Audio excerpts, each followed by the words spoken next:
Welcome to reality. Welcome to eTouch English Point. Welcome to English Basic Grammar. Hello, friends.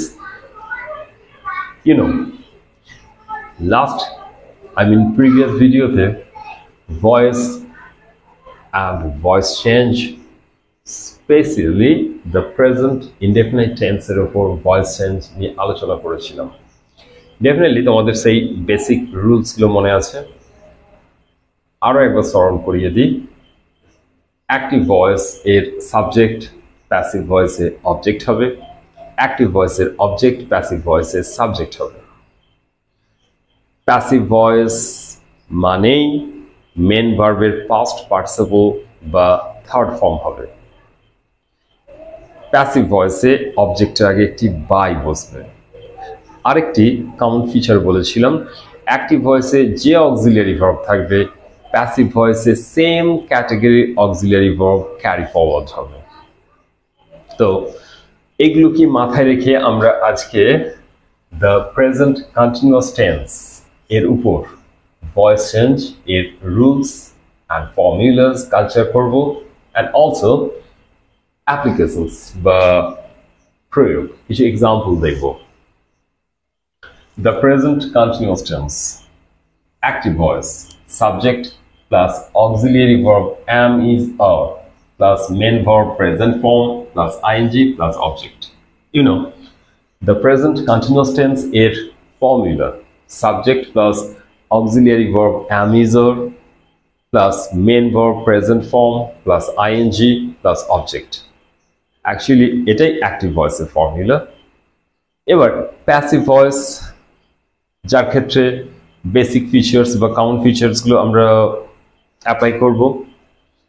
Active ভয়েসের subject passive ভয়েসে object হিসেবে যাবে। আমরা যদি mark করি তাহলে এটিকে সার্কেল করলে আমরা এটিকেও সার্কেল করব, অর্থাৎ অ্যাক্টিভ ভয়েসের সাবজেক্ট প্যাসিভ ভয়েসে অবজেক্ট হিসেবে গেল। এরপর অ্যাক্টিভ ভয়েসে অবজেক্ট প্যাসিভ ভয়েসে সাবজেক্ট হিসেবে এলো। দেখো auxiliary verb am, is, are ছিল, প্যাসিভ ভয়েসে সেম ক্যাটাগরির অক্সিলিয়ারি ভার্ব ক্যারি ফরওয়ার্ড হয়ে এলো। প্লাস বেসিক ফিচারের মধ্যে আমরা জানি প্যাসিভ ভয়েস মানেই মেন ভার্ব এর পাস্ট পার্টিসিপল ফর্ম, এখানে তো অন্যথা হয়নি। আরেকটি বেসিক ফিচার, অবজেক্টের আগে বাই বসবে। But the point to be noted, এখানে একটা auxiliary verb এর পর being, being add হবে। And in addition to this, you have to remember that in case of continuous tense, being, the term being is generally added just after auxiliary verb. Say the present continuous tense of the past continuous tense of or the future continuous tense of যে কোনো continuous টেন্সে auxiliary ভার্বের পর being এই টাউনটা বসবে। The point will noted. আমাদেরকে শুধু এইটুকু মাথায় রাখলেই হবে, বাকি তো সবই common features. Each and every টেন্সের জন্য যে কমন ফিচার্স গুলো অ্যাপ্লিকেবল এখানেও তাই, তার অন্যথা হয়নি, হওয়ার কথাও নয়। শুধু কন্টিনিউয়াস টেন্স মানে এখানে একটা বিইং অ্যাড হবে, এটা আমার মাথায় রাখতে হবে। এই কি ফিচার বা পাস কি মাথায় রাখলেই কিন্তু প্যাসিভ ভয়েসের ফর্মুলা আলাদা করে মুখস্থ রাখার বিশেষ প্রয়োজন নাই, তবু আমরা মুখস্থ করব, রাখবো। Subject plus auxiliary verb am, is, are plus being plus main verb past person form plus by plus object. এখন সেই সূত্র ধরে এবার আমরা কিছু অ্যাপ্লিকেশন বা প্রয়োগ দেখব।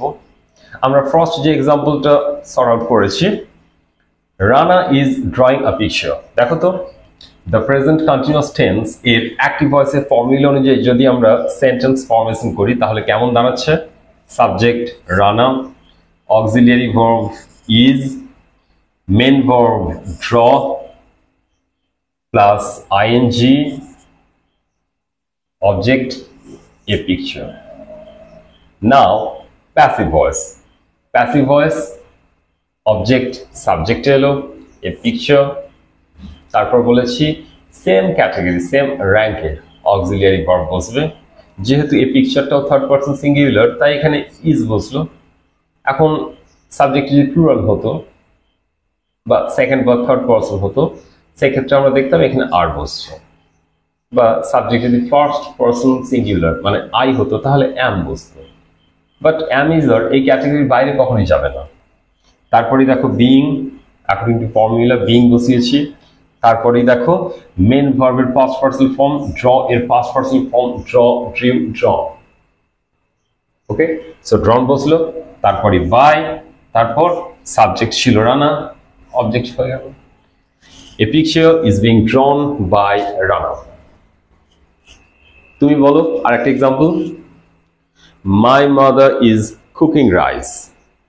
The present continuous tense, my mother is cooking rice. So rice is being cooked by my mother. My father is teaching English. So English is being taught by my father. Ramesh Babu is teaching Bengali. So Bengali is being taught by Ramesh Babu. The farmers are plowing the field. The farmers are plowing the field. So voice change করলে কি দাঁড়াচ্ছে, আমি just এক্সাম্পলটা দেখিয়ে দিচ্ছি। আমি active ভয়েসটা লিখছি না। The farmers are ploughing the field, এর ভয়েস চেঞ্জ করলে কি হচ্ছে, the field is being plough. Plough এর ফার্স্ট পারসন ফর্ম হবে ploughed by the farmers. The field is being plowed by the farmers. So এইভাবে আমরা the present continuous tense এর উপরেও ভয়েস চেঞ্জ করতে পারবো। আজ এই পর্যন্তই। ভালো থেকো, সুখে থাকো, মন দিয়ে ভয়েস চেঞ্জকে আত্মীকরণ করার চেষ্টা করো।